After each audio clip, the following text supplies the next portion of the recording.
కూటమి ప్రభుత్వం ఎప్పుడైతే గెలిచిందో ఇక్కడ ఏపీలో, ఇంకా మొన్నే చూసాం అచ్చెన్నాయుడు వేరే ఒక టీడీపీ పెద్దాయన మాట్లాడుకోవడం, జగన్మోహన్ రెడ్డి గారికి తెలంగాణలో కూడా చాలా బలం ఉంది, బలమైన కులం ఉంది, రెడ్డి వాళ్ళు ఉన్నారని మొన్న మాట్లాడుకోవడం చూసినాము. అలా మాట్లాడుకున్న మళ్ళీ నెక్స్ట్ రోజే తెలంగాణలో జగన్మోహన్ రెడ్డి గారి ఇల్లున్న లోటస్ పాండ దగ్గర, అప్పుడు జగన్మోహన్ రెడ్డి గారు సెక్యూరిటీ ఏపీ సీఎంగా ఉన్నప్పుడు అక్కడ తన ఇంటికి సెక్యూరిటీగా ఉండడానికి అక్కడ రోడ్డు పక్కన సెక్యూరిటీ గార్డ్స్ కోసం నిర్మించిన వాటిని తొలగించడం జరిగింది. కానీ అక్కడ నోటీసులు ఇచ్చి తొలగించి ఉంటే అది పద్ధతిగా ఉండేది అని చాలామంది విమర్శిస్తున్నారు. ఇప్పుడు నోటీసులు ఇచ్చింటే జగన్మోహన్ రెడ్డి గారే వాటిని తొలగించేసేవారు. కానీ అది ఏదో పెద్ద తప్పైనట్టు ఎన్నో వేల బిల్డింగులు అన్ని చోట్ల ఎన్నో చోట్ల అలాంటి అక్రమాలు ఉన్నాయి, కానీ అవి కనిపించలేదు. ఓన్లీ జగన్మోహన్ రెడ్డి గారిది మాత్రమే కనిపించింది ఓడిపోయేసరికి రేవంత్ రెడ్డి సర్కార్కి. దాంతో అక్కడ ఇమ్మీడియట్గా జగన్మోహన్ రెడ్డి గారు కూలగొట్టడం చూసాము. అది కూడా హైదరాబాద్ కమిషనర్ దగ్గరుండి మరి కూలగొట్టడం, అది ఇంకా చాలా ఘోరమైన అన్యాయం. దీంతో ఈ కమిషనర్కి ఎవరు పర్మిషన్ ఇచ్చారని చూస్తే అక్కడ తెలంగాణ ఒక మంత్రి, అది కూడా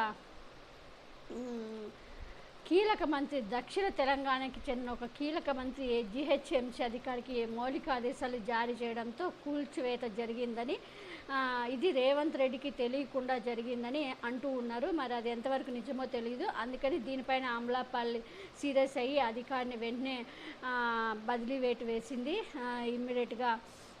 కానీ రేవంత్ రెడ్డికి జరిగే ఉంటుందని కొందరు అంటున్నారు, కొందరేమో అంతేకాకుండా రేవంత్ రెడ్డికి తెలీదు.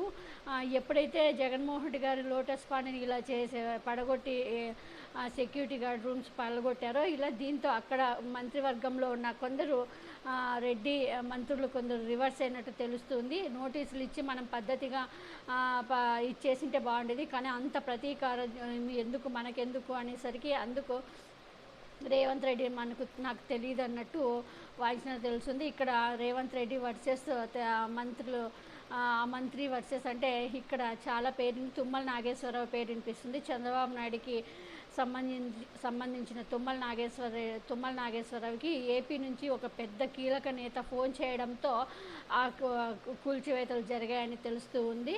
సో దీంతో ఇక్కడ ఈ కూల్చివేతతో అక్కడ తెలంగాణలో కూడా చాలామంది మంత్రులు రేవంత్ రెడ్డి మీద రివర్స్ అయినట్టు తెలుస్తుంది. ఇది పద్ధతి కాదు ఇలా కక్ష సాధింపులు చేయడం.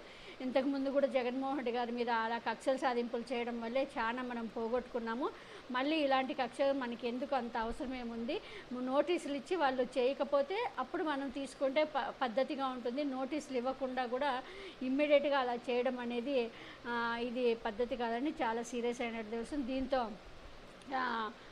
అమలాపాల్ ఇమ్మీడియట్గా అధికారిని హేమంత్ అనే అతన్ని ఇమ్మీడియట్గా ట్రాన్స్ఫర్ చేయడం జరిగింది. అతనికి ఇది తెలీదు అని అంటున్నారు, మరి చూడాలి.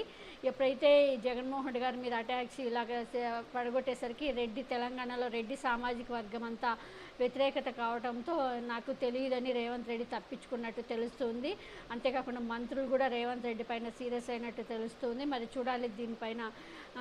ఎందుకంటే తుమ్మల నాగేశ్వరరావు చంద్రబాబు నాయుడు మనిషి అనేది అందరికీ తెలుసు. తుమ్మల నాగేశ్వరరావు ఆదేశంతోనే ఇలా జరిగిందని చాలామంది ఆ రేవంత్ రెడ్డి మంత్రివర్గంలో ఉన్న రెడ్డి వర్గం వాళ్ళు చెప్తున్నారు. మరి చూడాలి రాబోయే కాలంలో దీనిపైన ఇంకా ఎలా ఉంటుందో పరిణామాలు.